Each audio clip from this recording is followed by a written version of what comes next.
Good morning student. आज हम बात करेंगे कंज्यूमर बिहेवियर क्या है। कंज्यूमर बिहेवियर में दो वर्ड्स आते हैं, कंज्यूमर एंड बिहेवियर। कंज्यूमर का मतलब होता है वो कंज्यूम द गुड, गुड को कंज्यूम कौन करेगा, गुड को यूज कौन करेगा। बिहेवियर का मतलब होता है reaction, is a process of responding to the stimuli. यानी कि जब कोई कंज्यूमर किसी गुड्स को देखता है तो उसके प्रति उसका रिएक्शन कैसा है, क्या एक्चुअल में वो उसको बाय करना चाहता है या विंडो ड्रेसिंग की शॉपिंग करना चाहता है या एक्चुअल में उसको यूज करना चाहता है। That is the behaviour. So consumer behaviour क्या हुआ, एक ऐसी स्टडी है जिसमें किसी एक इंडिविजुअल कस्टमर की या किसी ग्रुप ऑफ कस्टमर की हम क्या करते हैं, ग्रुप ऑफ कस्टमर को सिलेक्ट करते हैं, फिर उसकी बाइंग पावर को चेक करते हैं और उसको देखते हैं कि किस तरह उसकी क्या क्या रिक्वायरमेंट है, क्या क्या नीड है, वो क्या चाहता है और उस नीड को कैसे उसे पूरा किया जा सके ताकि वो फुली सेटिस्फाई हो सके।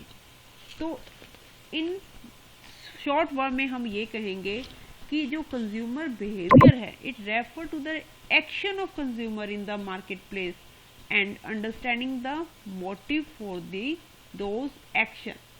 For example के लिए जैसे BMW है, want to sell, कंपनी जो BMW है वो चाहती है कि अपनी कार को वो सेल करे, मगर उसका टारगेट क्या है, उसका टारगेट है सिर्फ रिच कंट्री को ही पहले वो सेल करे और उसके बाद दूसरे लोगों को, दूसरी कंट्री को वो सेल करे। ऐसे ही डेयरी मिल्क है, डेयरी मिल्क चॉकलेट जो पहले आती थी, मैंने पहले भी एग्जांपल दिया हुआ है कि पहले सिर्फ ये बच्चों के लिए आती थी चॉकलेट। अब क्या है, डेयरी मिल्क चॉकलेट जो कंपनी जिसने बनाया है उन्होंने क्या किया, उन्होंने कंज्यूमर के बिहेवियर को चेक किया। उन्होंने देखा कि कुछ सिर्फ उनकी जो सेल है क्या है, छोटे बच्चे तक ही सीमित है, वो चाहती है अपनी सेल को एक्सटेंड करना।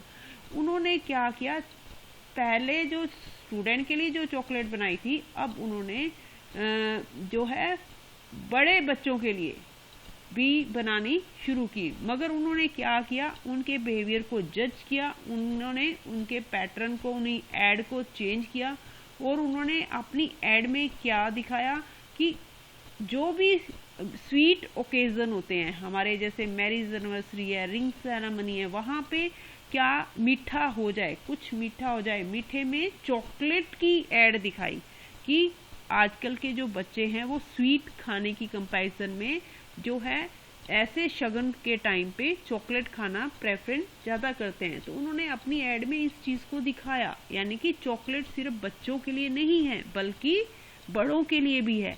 इससे उनकी सेल और द्वारा बढ़ गई। तो लोगों के बिहेवियर को पहले जज करना और जज के बाद ही वो अपने जो है टारगेट को अचीव कर सकते हैं। सो कंज्यूमर बिहेवियर को चेक करना एक मार्केटर के लिए बहुत ही जरूरी है, तभी वो मार्केट में एक सक्सेस हो सकता है। उसके बाद हम यहाँ पे टाइप ऑफ कंज्यूमर की बात करेंगे। टाइप ऑफ कंज्यूमर में इसको मैं एक एक लाइन में बताऊंगी। थ्री टाइप्स यहाँ पे बता रखे हैं कंज्यूमर के, house hold consumer, industrial and reseller. House hold consumer जो गुड्स, ऐसे कंज्यूमर जो गुड्स अपनी फैमिली के लिए परचेज करते हैं, अपने लिए, फैमिली के लिए, भाई बहन जो भी है उनके लिए खरीदना पसंद करते हैं, वो हाउस होल्ड कंज्यूमर कहलाते हैं। इंडस्ट्रियल कंज्यूमर जो अपने लिए नहीं बल्कि अपनी फैक्ट्री में उसको रिप्रोड्यूस करने के लिए रॉ मटेरियल को खरीदते हैं, अपनी फैक्ट्री के अंदर, अपने इंडस्ट्रियल एरिया के अंदर उसको मैन्युफैक्चरिंग करने के लिए खरीदते हैं। उसके बाद है रीसेलर। रीसेलर कौन से होते हैं, जैसे आपके रिटेलर जो होते हैं वो क्या है, या होलसेलर हैं, वो मैन्युफैक्चरिंग कंपनी वगैरह या इंडस्ट्रियल एरिया में जाकर माल को खरीदते हैं ताकि उसको वो दोबारा बेच सकें, वो रीसेलर के अंदर आते हैं। तो ये 3 टाइप्स हैं। मगर according to the buying behaviour consumer के 5 टाइप बता रखे हैं। हैबिट डिटरमाइन ग्रुप, एक ये इस ग्रुप में वो कंज्यूमर्स आते हैं जिनका नेचर क्या है, एक पर्टिकुलर प्रोडक्ट, पर्टिकुलर ब्रांड को खरीदने की उन्हें हैबिट हो चुकी है। वो दूसरे जो सेकंड प्रोडक्ट पर वो स्विच ही नहीं करते हैं, उन्हें सिर्फ हैबिट है अब यही ब्रांड खरीदना है, उनके लिए वही बेस्ट है। वो सेकंड जो प्रोडक्ट है उसकी इम्पोर्टेंस को इग्नोर भी करते हैं, जानते हुए भी उसको इग्नोर करना शुरू कर देते हैं। That is the habit determined group. Cognitive group वो होता है जो कि क्या होता है, बहुत ही अवेयर होता है, उसको अवेयरनेस होती है किसी ना किसी के प्रति, कोई प्राइस के प्रति अवेयर होता है, कोई क्वालिटी के प्रति अवेयर होता है। तो वो जो लोग होते हैं वो कॉग्निटिव ग्रुप के अंदर आते हैं। इमोशनल सेक्टर ग्रुप में कौन से लोग आते हैं, इन दिस केस में बायर में वो are much affected by the image and feature of the product, जो कि किसी प्रोडक्ट के इमेज को देखकर या फीचर को देखकर ज़्यादा इमोशनल हो जाते हैं और वो इस कैटेगरी के अंदर आते हैं। न्यू ग्रुप में वो लोग आते हैं वो still have know made psychological decision, उन्होंने किसी तरह का उनका जो है साइकोलॉजिकल डिसीजन नहीं लेते हैं, उन्हें तो गुड्स चाहिए और गुड्स वो ले लेते हैं। इसके बाद आता है इम्पल्सिव ग्रुप। इम्पल्सिव ग्रुप में कौन से आते हैं, वो by the product on the basis of their physical attribute, वो ब्रांड के बारे में बिल्कुल भी इग्नोर होते हैं, उन्हें ब्रांड से कोई लेना देना नहीं होता। इम्पल्सिव ग्रुप उन्हें तो सिर्फ फिजिकल जो एट्रीब्यूट्स है, मान लेते हैं कि मुझे कपड़े धोने के लिए मशीन चाहिए, मुझे इस चीज़ से कोई लेना देना नहीं है कि मशीन किस ब्रांड की है, मुझे तो मशीन चाहिए और ताकि मेरे कपड़े धुप सके। ऐसे लोग जो कि ब्रांड के प्रति अवेयर नहीं रहते, उन्हें तो सिर्फ उन प्रोडक्ट के एट्रीब्यूट्स को देखना है, प्रोडक्ट किस लिए बनाया हुआ है उसको ही सिर्फ उसी कमी को पूरा करने के लिए वो प्रोडक्ट को पूरा परचेज करना चाहते हैं। वो जो लोग होते हैं वो इम्पल्सिव ग्रुप के अंदर इन्वॉल्व होते हैं। दैट नाउ हम बात करेंगे कि इम्पोर्टेंस क्या है कंज्यूमर बिहेवियर की। फर्स्ट दे रखा है डिटरमाइन द प्रोडक्शन पॉलिसी। यदि कोई मार्केटर चाहता है कि वो प्रोडक्शन पॉलिसी डिसाइड करे तो उसके लिए कंज्यूमर के बिहेवियर को जज करना बहुत ही ज़रूरी है कि कोई भी कंज्यूमर जो है किस तरह की पैकेजिंग चाहता है, किस तरह का उसका टेस्ट है, किस स्टाइल में वो चाहता है, उसका फैशन क्या है, फैशन किस तरह की, उसकी हैबिट किस तरह की है। जब तक वो उसके इन बिहेवियर को नहीं जज कर सकता तो वो अपनी पॉलिसी भी नहीं बना सकता। जस्ट सेकंड सेम वैसे प्राइसिंग पॉलिसी है, यानी कि लोग का नज़रिया क्या है। कुछ लोग तो ये सोचते हैं कि सस्ती जो गुड्स है वो अच्छी क्वालिटी की नहीं होती, कुछ लोग ये सोचते हैं कि हाई क्वालिटी की गुड्स जो होती है अच्छी होती है। ठीक है, तो ये लोगों के अलग अलग बिहेवियर भी है, उनको जज करना जरूरी है, तभी वो प्राइसिंग पॉलिसी को अडॉप्ट कर सकते हैं। मार्केट डिफरेंस का मतलब होता है मार्केट एक दिल्ली के अंदर ही देखो, एग्जांपल देती हूँ डायरेक्टली कि कुछ एरिया है, साथ की साथ एरिया है, कोई नॉर्थ का, साउथ का, ईस्ट का, वेस्ट दिल्ली, ईस्ट दिल्ली, सभी में एक ही गुड्स एक ही क्वालिटी की अलग अलग रेट में बिक्री होती है। तो इसका क्या मतलब है, ये भी डिपेंड करता है कि कंज्यूमर किस एरिया में रहता है। यदि वो पॉश एरिया में रहता है तो वही गुड्स वहाँ पे कॉस्टली होती है, वहाँ के उस एरिया के सब लोग ज़्यादा रिचेस्ट फैमिली से ही होते हैं और वो चाहते हैं कि जो उनकी गुड्स है वो तो अच्छी हाई क्वालिटी की हो और रेट भी अप हो।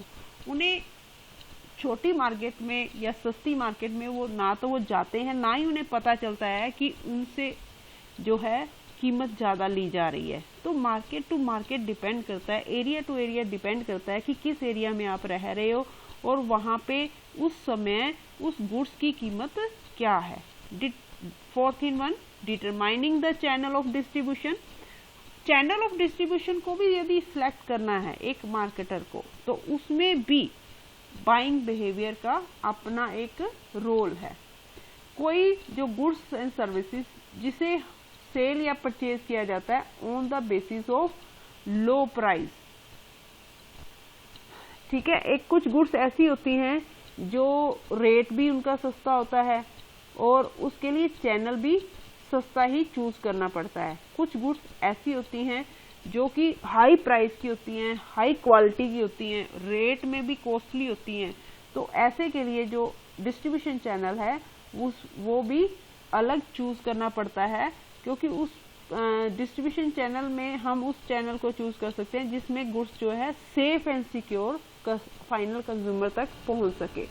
फॉर एग्जांपल के लिए यदि हमें कार, मोटरसाइकिल, ये जो हैं इनका जो है इन्हें पहुंचाना है, ऐसी चीजें हैं जिनमें आफ्टर सेल सर्विस की भी जरूरत पड़ती है, तो इसके लिए हमें अलग से चैनल ऑफ डिस्ट्रीब्यूशन को चूज करना पड़ता है।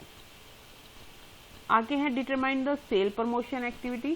सेल प्रमोशन एक्टिविटी का भी अपना एक रोल है। इसमें क्या होता है, कंज्यूमर जो है ज्यादा से ज्यादा एड चाहता है, एड से ही हम कंज्यूमर को ज्यादा से ज्यादा नॉलेज दे सकते हैं किसी भी प्रोडक्ट की। तो कहता है कि कोई भी कंज्यूमर किसी गुड्स को खरीदता है किस मोटिव से खरीदता है। ठीक है, एडवर्टीजमेंट मीडिया को इसके प्रति हमेशा अवेयर रहना चाहिए, क्योंकि कुछ जो मार्केटर है वो can take decision regarding brand promotion scheme advertisement सिर्फ लोगों के माइंड को ध्यान में रखते हुए उन्हें ये चीजें सेल प्रमोशन की एक्टिविटी को यूज करनी चाहिए। फॉर एग्जांपल देती हूँ, आपका पता है कि इंडिया के अंदर जब कोई भी मैच होते हैं इंटरनेशनल लेवल पे, तो इंडियन लोग सभी मैक्सिमम लोग जो होते हैं वो टीवी देख रहे होते हैं। उस समय आप टीवी, यदि वो टीवी ज्यादा देखते हैं तो टीवी पर वो ऐड कर सकते हैं। किस टाइम पे है, जो शाम को लेडीज सीरियल देखती हैं उस टाइम पे ही उन्हें ऐड करनी चाहिए। तो ऐसा कुछ सब चीजों को ध्यान में रखना पड़ता है कि लोगों का क्या बिहेवियर है और उन्हें किस तरह, कौन सा वो चैनल जो है ज्यादा देख रहे हैं, उसके अकॉर्डिंग उन्हें प्रमोशन जो है एक्टिविटी को चूज करना चाहिए। मीटिंग द कंपटीशन, मार्केट में क्या चल रहा है, आपके competitor rate, competitor same product का क्या रेट ले रहे हैं, उसको ध्यान में रखते हुए ही आपको अपने रेट जो है रखने पड़ेंगे।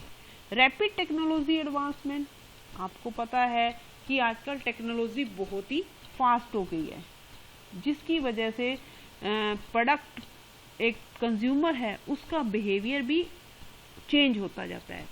आज आपको पता है कि पहले पुराने जमाने में वाइट टीवी आते थे, टेक्नोलॉजी चेंज होगी, कलर टीवी आने लगे। तो लोग पहले जो वाइट कलर के टीवी को पसंद करते थे, अब वो कलर टीवी को पसंद करने लगे हैं। पहले पेजर आता था, पेजर की जगह पे मोबाइल आ गया है। ऐसे ही क्या है, जैसे जैसे टेक्नोलॉजी चेंज होती जाती है, लोग भी, उनका बिहेवियर भी चेंज होता जाता है। तो इसी टेक्नोलॉजी के चेंजिंग के साथ साथ उसके कंज्यूमर के बिहेवियर का चेंज होना एक आम बात है, जिसकी वजह से कोई भी मार्केटर को टेक्नोलॉजी चेंज के साथ साथ कंज्यूमर के बिहेवियर को भी जज करना जरूरी है। कुछ अदर रीजंस भी होते हैं जिसमें हम कह सकते हैं कि लोगों का, जैसे माउथ टू माउथ, लोगों की लाइक डिसलाइक, लोग का नेचर, सब चीज़ों को ध्यान में हमें स्टडी करनी चाहिए। तभी एक मार्केटर मार्केट के अंदर एक अपना अच्छा हाई लेवल पे टारगेट को वो अचीव कर सकता है। इसके साथ ही ये लेसन फिनिश करते हैं। Thank you.